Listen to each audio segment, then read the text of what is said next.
A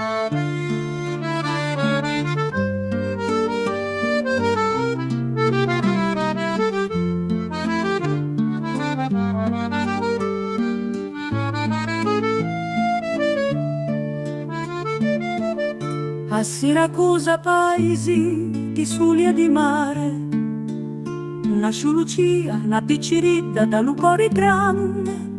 Lucia cresciù educata dalla madre che ci insegnò la fede in Dio e la generosità pulauti. Lucia visse l'epoca dell'impero romano, che era la tirannia per ogni povero cristiano.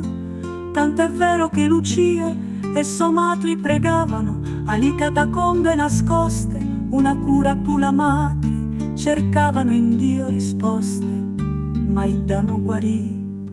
Così Lucia si recò a Catania, dalla tomba di Sant'Agata, e i suoi desideri esaudisce, e la madre di Lucia guarisce. E in cambio Lucia promise di rinunciare al matrimonio con il giovane pagano, e per ringraziare del miracolo ricevuto regalò lo so ricchezze a ogni cristiano. Ma dal rifiuto ricevuto il fidanzato pagano denuncia Lucia al proconsole romano Ascasio, che riferisce all'imperatore Diocleziano.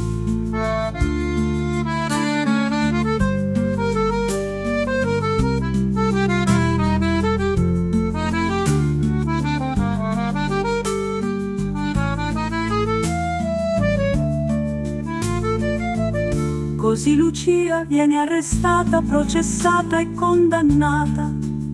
Lucia subisce atroci sofferenze, neanche i buoi riuscirono a trascinarla, neanche le fiamme riuscirono a bruciarla.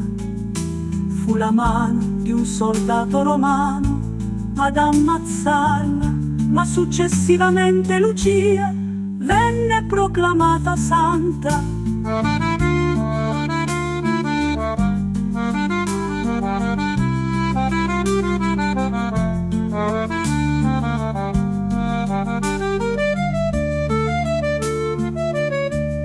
Santa Luciuzza, che a Siracusa si tira santuzza, conceditini la grazia in ogni stratuzza.